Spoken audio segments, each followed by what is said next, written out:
অনেক কিছুর সংমিশ্রণে দেশের দুর্নীতির ভয়াবহ বিকাশ ঘটেছে। চাইলেই রাতারাতি দুর্নীতি শূন্যের কোটায় নিয়ে আসা সম্ভব নয় বলে মনে করছেন বিশেষজ্ঞরা। তারা বলছেন, সদিচ্ছা থাকলে দেশের দুর্নীতি কমানো সম্ভব। সেক্ষেত্রে দুর্নীতিবাজদের আইনের আওতায় এনে যথাযথ শাস্তি নিশ্চিত করতে হবে। পাশাপাশি যথাযথ প্রক্রিয়া অনুসরণ না করে অর্থের জোরে যারা দুর্নীতিতে জড়িয়ে পড়েন তাদেরকেও আইনের আওতায় আনার পরামর্শ বিশেষজ্ঞদের। সরকারি সেবায় দুর্নীতি নিয়ে রফিক মাহমুদের 2 পর্বের ধারাবাহিকের আজ দেখুন শেষ পর্ব। নাগরিকদের জীবনযাত্রার মান উন্নয়ন এবং সুশাসন নিশ্চিতে এখনো সবচেয়ে বড় বাধা দুর্নীতি।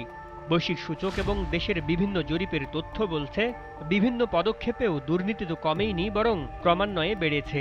আর সরকারি সেবার ক্ষেত্রে চিহ্নিত কিছু খাতই ঘুরে ফিরে থাকছে দুর্নীতির তালিকার ওপরের দিকে। সম্প্রতি বাংলাদেশ পরিসংখ্যান ব্যুরো প্রকাশিত সিটিজেন পারসেপশন সার্ভের তথ্য বলছে, গত 1 বছরে সবচেয়ে বেশি দুর্নীতিগ্রস্ত খাত বাংলাদেশ সড়ক পরিবহন কর্তৃপক্ষ বিআরটিএ। এরপরই রয়েছে আইন প্রয়োগকারী সংস্থার অবস্থান।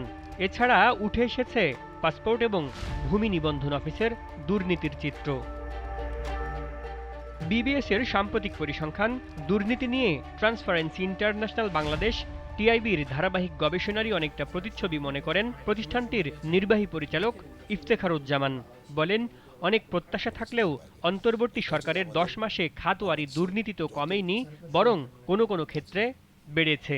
দুর্নীতি বাংলাদেশে তো এটা তো একদিনে সৃষ্টি হয় না, এটা দীর্ঘদিনের পুঞ্জীবিত একটা সমস্যা, এক ধরনের প্রাতিষ্ঠানিক রূপ লাভ করেছে। সুনির্দিষ্ট হারের ক্ষেত্রে কিছু তারতম্য থাকতে পারে, বাট সার্বিকভাবে দুর্নীতি যে ব্যাপক এবং গভীর বাংলাদেশে এবং চলমান, এটা মানে কমে গেছে এই অন্তর্বর্তী সরকারের মেয়াদে বা কর্তৃপক্ষের পতনের পর, সেটি বলা যাবে না, বরং এটা অব্যাহত আছে। কোনো কোনো ক্ষেত্রে হারের মাত্রা এবং যে মৃদশায় দুর্নীতির শিকার হওয়ার মাত্রাটা বেড়েছে।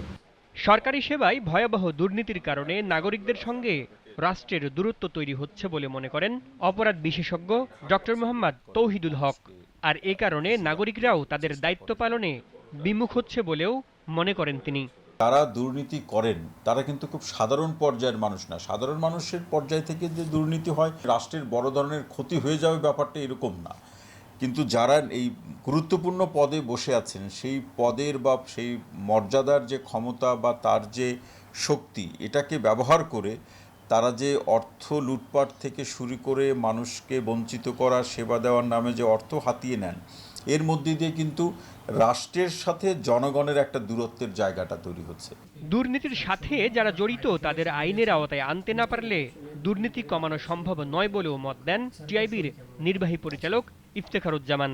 একটা সুযোগ সৃষ্টি হয়েছে এবং এটাকে যদি যথাযথভাবে ব্যবহার করা যায়, বিশেষ করে দুদক সংস্কার কমিশনের পক্ষ থেকে যে সুপারিশগুলি করা হয়েছে, সেগুলো অনতিবিলম্বে বাস্তবায়নের কার্যক্রম বা প্রয়োগের কার্যক্রম, বাস্তবায়নের কার্যক্রম যদি শুরু হয়, তাহলে অবশ্যই কোনো কোনো ক্ষেত্রে সেটাকে নিয়ন্ত্রণে আনা সম্ভব হবে। অপরাধের বিচার না হলে অপরাধী উৎসাহিত হয়, আর দেশের দুর্নীতির বিস্তারে এটিই অন্যতম কারণ বলে মনে করছেন বিশ্লেষকরা। Rafiq Mahmud, GTV news, Dhaka.